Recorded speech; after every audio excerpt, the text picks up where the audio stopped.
And let's move on to this. As travelers make their way back home, traffic volumes are also picking up, and officials are on high alert to ensure that things are running smoothly. But of course, a lot of challenges around the weather conditions. But we're also seeing that there are some reports of a multi-vehicle pileup on the N3 route. So let's get more details now. We speak to Thania Dhoogra, who is with the N3 toll concession, and she's the operations manager there. Thank you so much for your time, Thania.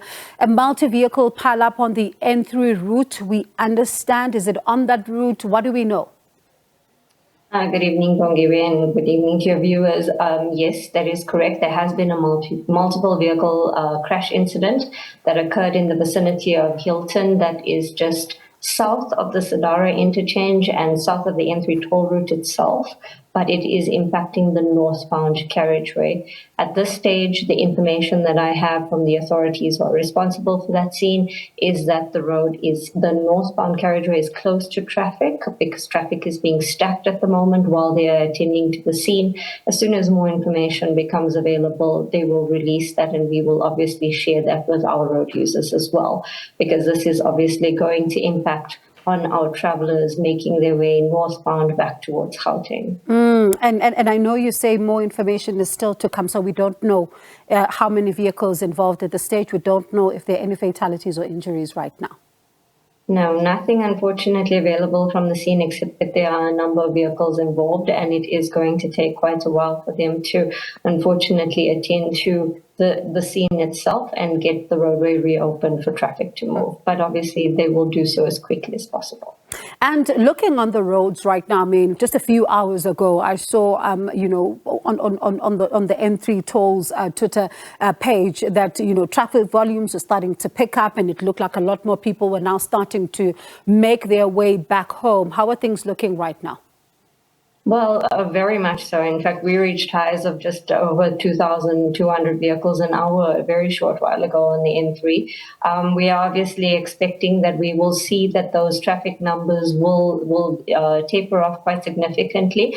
But because of the volume of people who are no doubt stuck in that backlog, we'll probably see the traffic volumes will continue well into the evening, as many people are still needing to make their way back home. And are you finding that you have to deal a lot with the trucks that are also causing traffic, or because of the holidays has the situation somewhat eased up? Well, surprisingly, we haven't had as many incidents because of the heavy vehicle and light vehicle differential, that traffic differential between the vehicles. We've fortunately had very few incidents impacting the flow of traffic on the road, despite the high volumes that we've had for pretty much most of the day today. Traffic has been pretty smooth, and we've had very few incidents to report on. So I'm really glad that it wasn't necessary for the traffic inspectorate to implement any traffic calming measures on Van Riebeeck Pass, for example, which is usually one of the things that they implement, particularly because of that heavy light vehicle difference in speed. And there's also the issue around the weather. It's overcast even here in Johannesburg, and I wonder how things are looking on that particular front, and what are some of the challenges you're experiencing on that? Well, for the most part, we've been fortunate that the weather on the route has been overcast for most of the day. We did have a short spell of wet weather in the Mooi River area, but other than that, it seems to have cleared up for now. We're back to just overcast conditions, but obviously still reminding our road users of the forecast by the South African Weather Services of thunderstorms and wet weather along the route. So reminding everyone to please make sure that they stick to the speed limits, increase those following distances, and make sure that their headlights are turned on and that they keep them on, because we obviously want to make sure that we increase their visibility on the route. And are you finding that with some of the crashes, it would be human error, or could there be other factors that could potentially be beyond their control?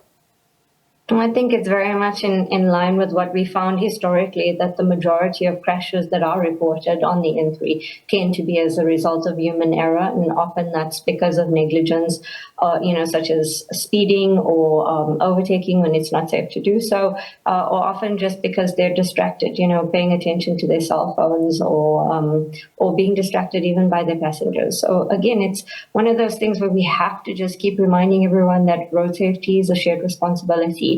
And we all need to make sure that we play our part, especially at this time of the year. It's important for us to make sure that we are increasing our level of vigilance and alertness, and that, you just can't afford to lose sight of what's in front of you and what's on the road, and you can't let your attention waver.